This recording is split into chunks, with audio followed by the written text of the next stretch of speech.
How we doing, everyone? My name is Tim Doyle, aka Jim Doyle, and welcome to episode 5 of Back on Top. If for some reason you haven't listened to the previous episodes, what are we doing? Come on. We're 5 episodes in. I hope you've been staying up to date with it. I highly recommend, though, if you haven't listened to the previous 4 episodes, to stop this one and go listen to those, and then come back so that you're all caught up for episode 5. So last episode I broke down the first 5 weeks of my spinal decompression therapy.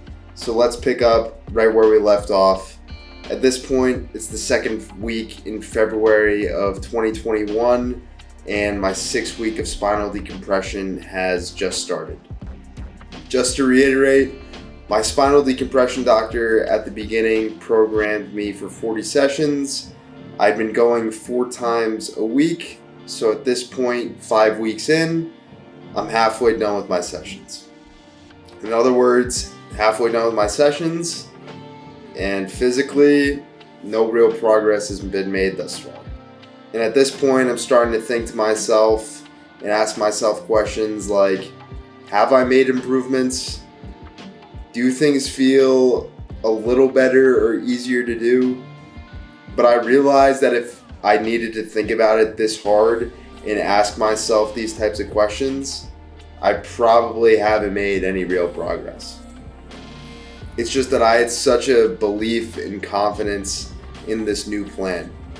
I was the one who wanted to make the change to this type of therapy, and I wanted it to work so badly.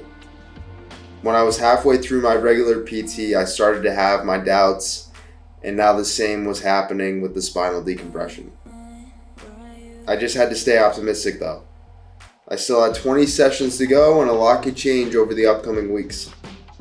In the beginning of the first episode, I said that one of the main reasons why I wanted to make this podcast series was because I would search the internet trying to find success stories or first-hand accounts of people who overcame what I was going through.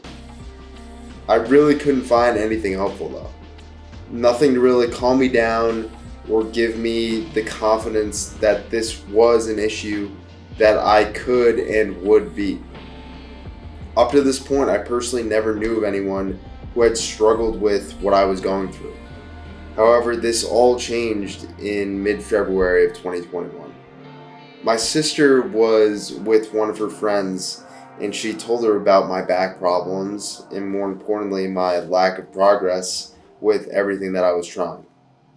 It turns out, actually, the friend's husband had fully recovered from the exact same thing I was going through. But his condition had been even worse than mine. While I had 2 disc herniations that could have been treated with a microscopic surgery, he potentially needed a spinal fusion, which is a much more serious problem and a much more serious surgery. Also, while I had only been dealing with my back problems for 6 months, he had been dealing with his back problems for years.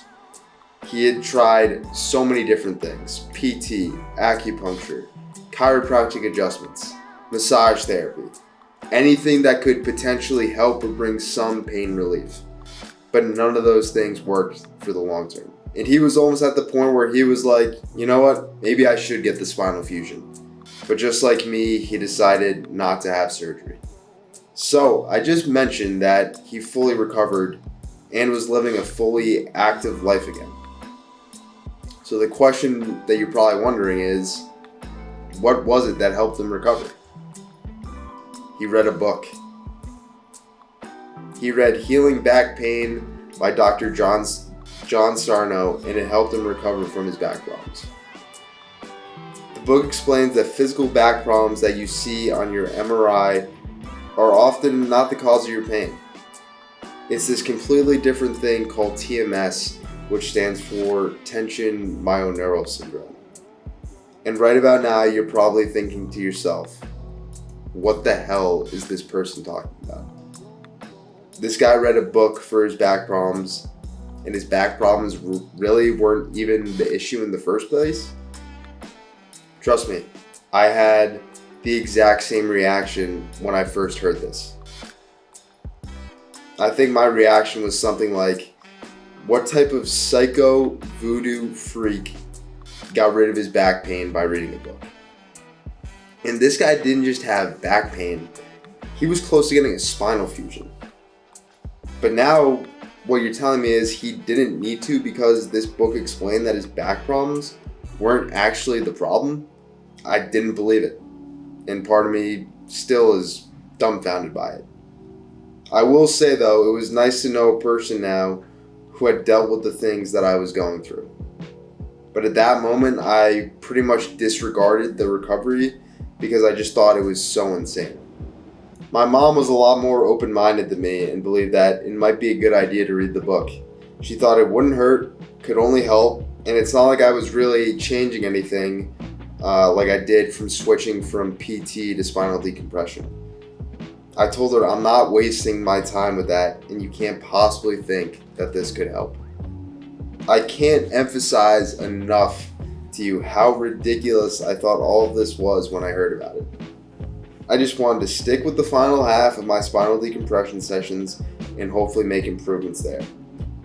At that point, it would have felt like I was just jumping from one thing to the next lacklusterly and just was hoping that I would get some type of recovery from something else.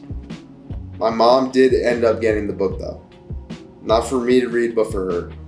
She was interested in what the book had to say, especially now because we had known a person who said he directly benefited from it. She started reading the book, and it didn't take her long for her to tell me, you need to read this book.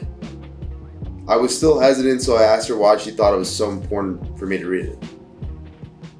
Supposedly, the book discussed how herniated discs and the medical and physical diagnoses that we get can be exaggerated. Sarno explains that TMS can be the root cause of most back pain. While I was solely focused on the physical problem, Dr. Sarno emphasizes in his book that there are certain types of people with certain types of characteristics who suffer from bad pain from TMS. And this is the main reason why my mom wanted me to read the book. Sarno explains that from his research and analysis, that the most common type of people who suffer from TMS are people who are highly motivated, hardworking, disciplined, always trying to be perfect, and never satisfied with their performance, no matter how good they may get. And yeah, I'm not gonna lie.